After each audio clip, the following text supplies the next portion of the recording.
আচ্ছা, তো শেষ একটা কবিতা শোনাই যাই। সবসময় তো আমার মোবাইল দেখেনি, এখনো যদি মোবাইল ধরে থাকেন তাহলে দেখবেন কেমনি? সামনাসামনি পাইছেন, একটু সামনাসামনি দেখেন।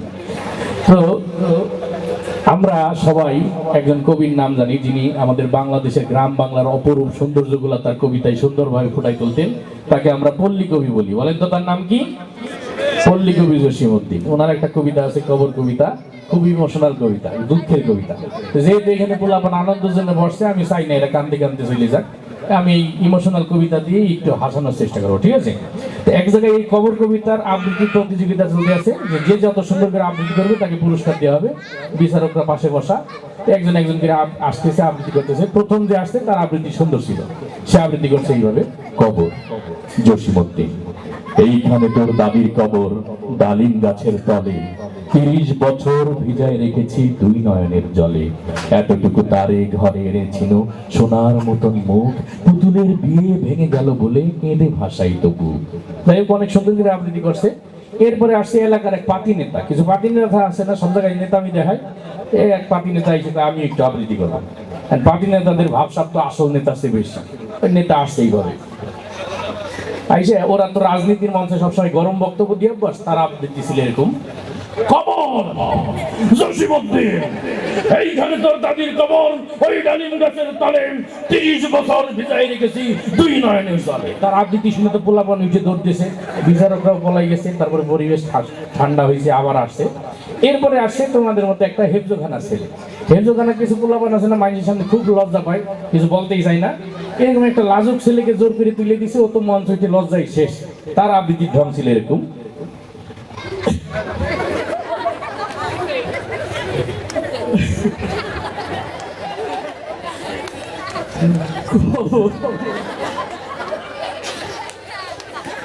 জসিমউদ্দিন, তোর কাছে থাক, তোর আবৃত্তির দরকার নাই, তুই আস্তে আস্তে শেষ হয়ে যাবি। এরপরে আসে মক্তবের একটা ছাত্র। মক্তবের কিছু বলা আছে না, সারাদিন কান্দে, পড়ার সময় কান্দে, খাওয়ার সময় কান্দে, খেলার সময় কান্দে। এটারে তুলে দিছে, ও আগেই কান্দা শুরু করে দিছে। ওকে কবর জসিমউদ্দিন, এইখানে তোর দাদির কবর, ও দাদি। তোরে কাছে থাক, তুই বেশি ইমোশনাল হয়ে গেছিস, তোর আবৃত্তি করার দরকার নাই।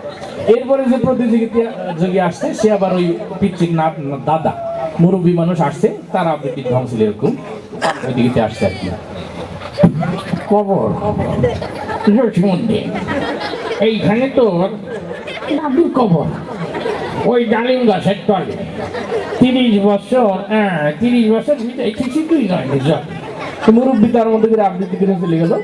এরপরে আসছে আর একজন ছেলে। তোমাদের মধ্যে কিছু পোলাপান আছে না, একটু তোতলা টাইপের, কথা বলে দিতে সময় লাগে, এরকম একটা ছেলে আসছে। ওর আবৃত্তি ছিল এরকম: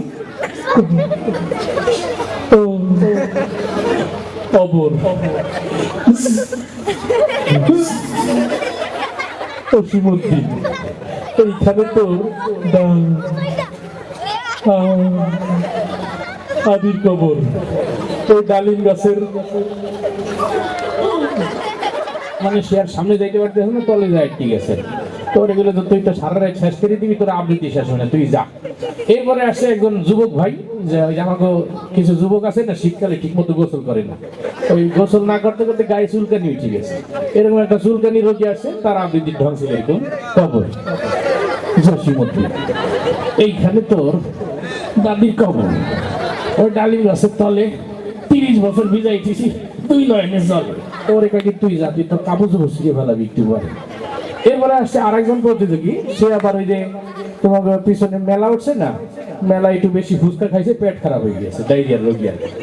তার আবৃত্তির ঢং ছিল এরকম: কবর জসিমউদ্দিন,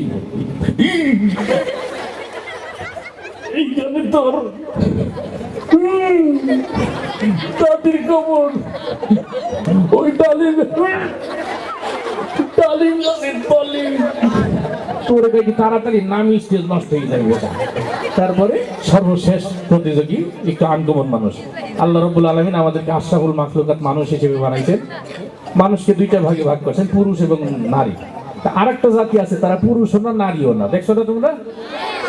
কি কয় তোমার এলাকায়?